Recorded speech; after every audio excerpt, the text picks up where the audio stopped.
paz do Senhor, estamos voltando à nossa lição de número 8, o texto número 3, onde fala sobre um anjo com um livrinho e as duas testemunhas.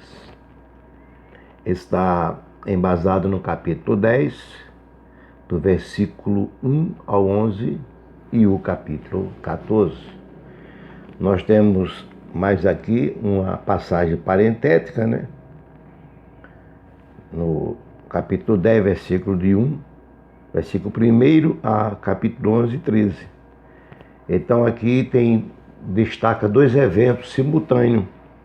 É um anjo com um livrinho e as duas testemunhas. No capítulo 10 e 11, observamos que tem início a segunda metade da 70ª semana de Daniel, em que ele proferiu, né? Semana de anos, conforme Daniel, o capítulo 9, o versículo 27, que corresponde a 3 anos e meio. E Apocalipse faz a menção dizendo 42 meses, ou seja, que é a mesma quantidade de tempo, quando temos em Apocalipse 12 e o versículo 6, 1260 dias, 12 e 14, um tempo, tempos e metade de um tempo, e 13 e 5, 42 meses. Então, tudo isso corresponde ao mesmo período mencionado em Daniel, capítulo 7, versículo 25, quando diz um tempo, 2 tempos e metade de um tempo. Então, é isso aí que devemos observar categoricamente. Uma coisa que a gente não pode se confundir, o estudante da Bíblia não pode se confundir, muitos têm se confundido, é com esse tipo de comparação, ou seja, misturar. A referência do capítulo 11, versículo 3, que diz 1260 dias, é diferente do capítulo 12 e 6, que corresponde à mesma quantidade de tempo. Preste bem atenção, que fala sobre a metade da grande tribulação, que é no capítulo 11 e 3, quando ele fala aqui que é o reinado do manifesto da besta na segunda metade da grande tribulação, que é o capítulo 12, versículo 6, é a segunda metade, este evento que corresponde a 3 anos e meio. Quando fala-se do capítulo 11, versículo 3, trata-se do mesmo período de tempo, porém, na primeira fase da grande tribulação, que corresponde a 3 anos e meio, quando as duas testemunhas, elas se colocarão pregando a palavra de Deus.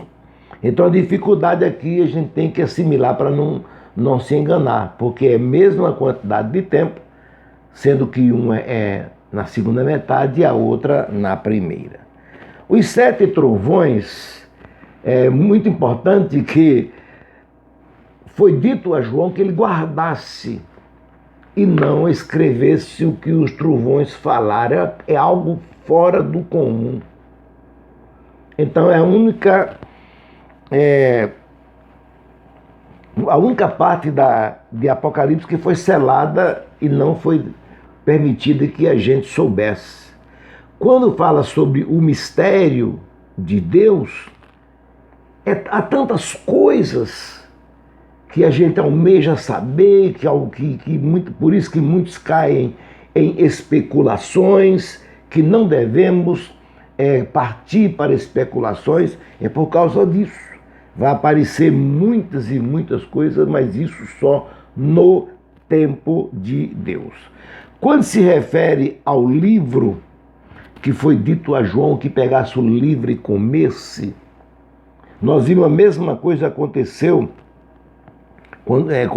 com Ezequiel, quer pegar o livro e comer, mas uma coisa muito importante, que logo era amargo no seu estômago devido aos sofrimentos que deveria acontecer, que estava contido naquele livro, mas era doce na sua boca devido também às boas novas que em breve o reino de Deus seria estabelecido na terra através do milênio. Então, quando João provou, era doce na sua boca, porque a perspectiva do estabelecimento do reino era logo, breve, e amargo, porque vinha muito e muito sofrimento para aqueles que estavam lá.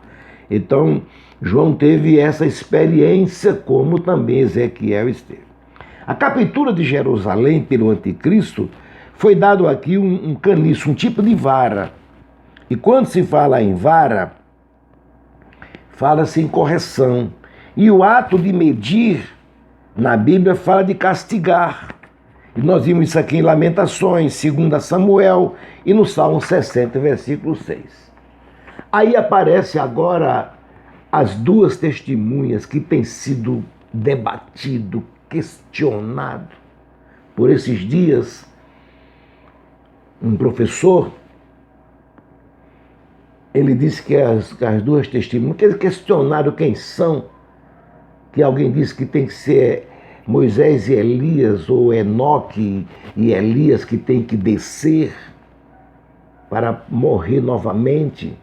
E muitos historiadores, escritores, como eu conheço vários, debates sobre isso, que não, que Enoque ele foi trasladado para não provar da morte, como ele voltaria aqui para provar da morte? Ia entrar em contradição. Elias, da mesma forma, não tendo a performance espiritual de Enoque, mas também ele foi trasladado. Aí saiu um absurdo dos absurdos. Dizer que Enoque, um professor disse que Enoque, ele foi trasladado ao céu vivo. Porém, quando ele passou na camada atmosférica, que chegou na camada de ozônio, morreu. Isso é uma bestialidade. Está entendendo? Isso é para fazer o povo rir. E isso ensina-se. E o professor fala isso, eu não questiono porque ele não me procurou, mas dizer uma coisa dessa pela lógica, não é da lógica. Que Enoque subiu, a Bíblia anda, ou a lógica anda na contramão com a Bíblia. A lógica humana, não. É preciso Deus conhecer um pouquinho, por isso Osé disse, conheçamos e prossigamos e conhecer o Senhor. Isso é um absurdo dizer uma coisa dessa. Que ali foi trasladado do carro de fogo, que lá não tinha redemoinho, não sei aonde. É como que a pessoa morasse lá no terceiro céu, no segundo céu, seja onde for. Nada disso. Não passa de especulação. Então nós observamos aqui que são duas pessoas, dois homens, dois personagens. E não vamos especular, dizer quem é. Não, são dois que vão vir, vão pregar o evangelho. Diz aqui que elas ministrarão na terra na primeira metade da grande tribulação. É uma loucura dizer uma coisa dessa. Dizer que Enoque e Elias já morreram, nada disso. Se a Bíblia diz, é porque é o perigo, irmãos, que eu digo a vocês, alunos da ETAD. Veja aonde vocês estão se alimentando. Muitos estão comendo, não é nem feno, é palha seca. Porque feno é um tipo de palha selecionada. São pessoas que enchem a cabeça de livros de toda qualidade, mas não têm a unção do Espírito Santo de Deus e trabalham pela lógica. Então tenham cuidado. Tenham cuidado para não perder a sua salvação no caminho dos céus. Então, a cidade e o terremoto, disse, naquela hora houve um grande terremoto e ruiu a 10ª parte da cidade e morreram naquele terremoto 7.000 pessoas. Diz, ao passo que as outras ficaram tão aterrorizadas que glorificaram a Deus, as que sobraram, né? Então a cidade onde está o templo citado, no versículo 1, é Jerusalém. E o terremoto tem sido uma forma de julgamento divino, de mostrar que Deus está no controle de todas as coisas. E temos aqui índice de tantos terremotos que hoje tornou-se até tão popular que tem cidades e países como o Japão que já tem um preparo para se esperar ou se preparar para um abalo sísmico. O texto 4 fala sobre a 7ª trombeta. a mulher e o dragão. Quando ele diz aqui que prossegue aqui o capítulo 11 de Apocalipse, o parênteses que teve no início do 10 se estende até o 11 e versículo 14. Então, nós observamos aqui que terminando com o anúncio do segundo ai, o ai de Deus, sendo que o primeiro já ocorreu no capítulo 8, versículo 13, o terceiro vai ocorrer no 12, no tempo da sétima trombeta, que teve início no capítulo 11, versículo 5. Aí, terminada a missão das testemunhas, a sequência de eventos, quer dizer, inclui. Então vem a sétima trombeta no capítulo 11, versículo 15 ao 19, que soa no início da segunda metade da grande tribulação. Tem alguém pregando que nós já estamos na sétima trombeta. Se a grande tribulação foi isso que nós estamos passando, isso aí é, como diz a linguagem do pessoal do Sudeste aqui, é mamão com açúcar, nada. Aí eu não quero nem pensar como é que vai ser, só em ler a palavra de Deus, quando começam as coisas a acontecer, um vírus invisível abalou o mundo, imagina essas catástrofes. Então veja bem que corresponde em parte a Mateus 24, 15 a 31, um sermão profético no Monte das Oliveiras.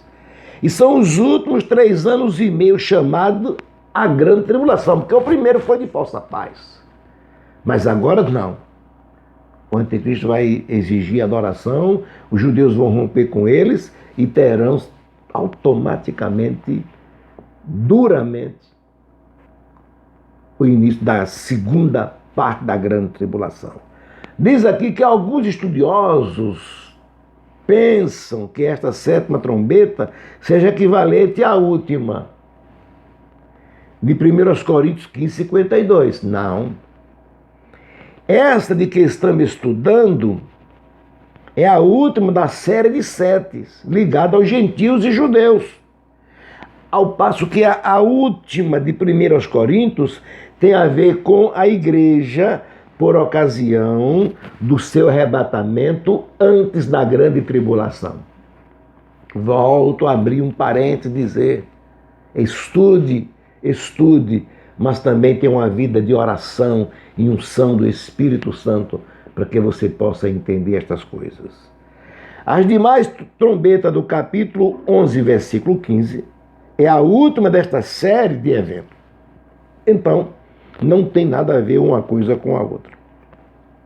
Voltando à sétima trombeta, no parágrafo seguinte, do versículo 18, as nações amotinadas, o milênio até o seu final, a ressurreição dos mortos ímpios e o julgamento diante do trono branco, versículo 17 e 18, abrange todas essas coisas. O versículo 19 não pertence propriamente ao capítulo 11, mas ao 12. Entretanto, vamos abordá-lo aqui por não trazer por si qualquer inconveniente. Veja como é muito importante ler, entendendo esses pormenores. Quando o dia abriu-se, então, o santuário de Deus, que se acha no céu, e foi vista a arca da aliança, e no seu santuário, e sobrevieram relâmpagos, vozes, trovões, terremotos e grande saraiva. O santuário de Deus que se acha no céu. Muitos estudantes da Bíblia descuidados, que às vezes especula muito, veja bem o que é que diz aqui, e apressado, quando comparam as palavras de Apocalipse 21 e 22, onde está dito que João não viu o santuário na visão celestial, esquecem ou não procura ver que aqui no capítulo 11, versículo 19, trata-se do céu, enquanto no capítulo 21, versículo 22, trata-se da Jerusalém celeste, que vai pairar em cima da Jerusalém terrestre, o qual João viu que descia do céu. Então, ela é a cidade dos santos, preparada pelo Senhor, lá dos remidos. Nela não existe templo, mas no céu, a habitação de Deus, sim, como vemos aqui no versículo 9. Então, devemos ter muito cuidado para não confundir. Foi vista a arca da aliança no seu santuário. A quem pense que a arca que foi colocada no Santo dos Santos, no tabernáculo e do templo de Jerusalém, que foi aquele desempenho religioso tão importante na história do povo escolhido, foi milagrosamente transportada para o céu. E tem gente que diz que já teve até visão, que foi lá e viu. Veja que absurdo. Eles estão muito enganados, diz o comentarista aqui, porque as peças do tabernáculo eram tão somente uma espécie de cópia dos seus originais existentes no céu. Era como que fizesse uma réplica.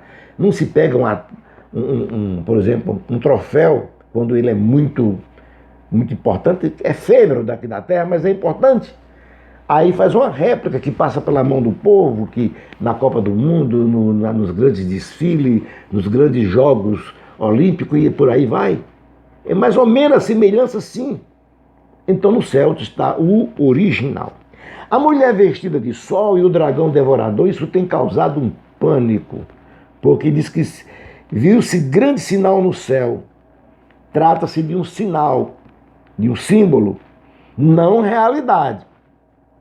A mulher representa Israel, e Miguel é o anjo que luta por Israel, e o dragão vermelho é o diabo. Então esse conflito no céu diz respeito à luta, à guerra do diabo, tudo fazendo para que o Messias não viesse ao mundo.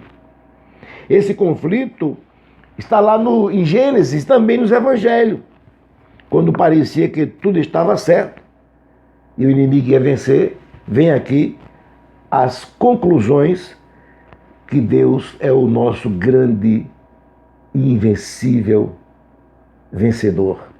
As 5 ocasiões mais adversas da história de Israel, diz aqui. Primeiro, a apostasia do bezerro de ouro. Segundo, o caso da corrupção moral de Israel, em Sitim. E ele descreve até o 5º caso, para mostrar realmente os momentos de conflitos. Então, quando diz aqui que o dragão com 7 cabeças fala de sua plenitude e astúcia, vamos dizer assim, uma astúcia efêmera e completa para destruir.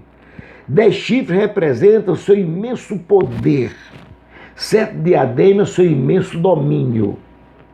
O dragão era vermelho, cor de sangue e de fogo. Nós sabemos que ele provoca mortes, guerras, intrigas, contenda, tensões e etc. Tudo quanto é de ruim neste mundo, o diabo vem fazendo uma arruaça. Então, a 3ª parte das estrelas do céu, uma questão muito importante, quando alguém diz assim, quando olha para o panorama desta mulher que nós vamos ver agora, quando diz a 3ª parte caiu do céu, refere-se aos anjos que caíram com Lúcifer. Isaías registra isso, Ezequiel, Juízes, etc. Então, o termo dragão significa animal monstruoso, serpente gigantesca, tal, animal de alta periculosidade. A mulher fugiu para o deserto, onde lhe havia Deus preparado lugar para que nele a sustentasse durante 1260 dias.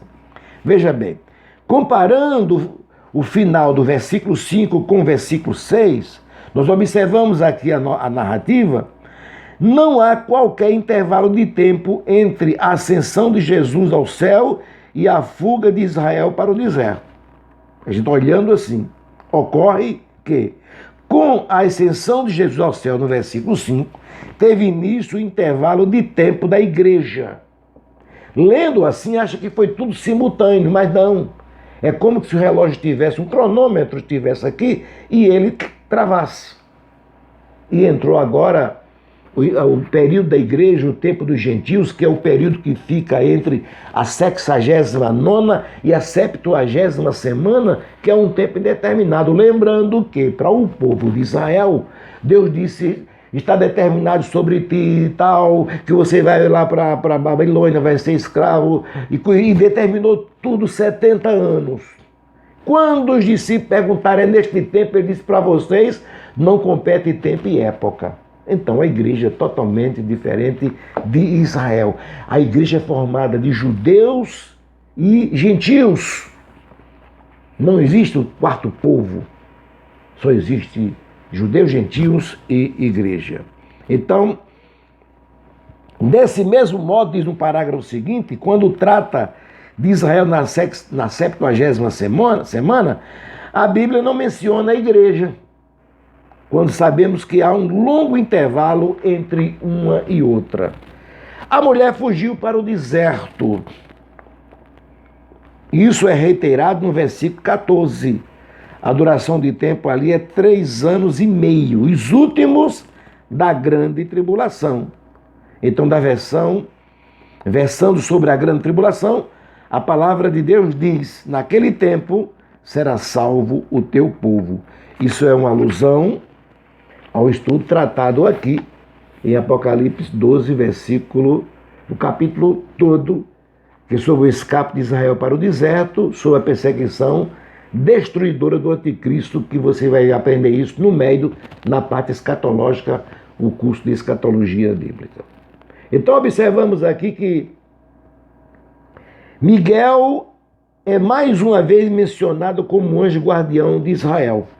Então observamos que ele está aqui a serviço de Israel, que está no capítulo 12, versículo 7.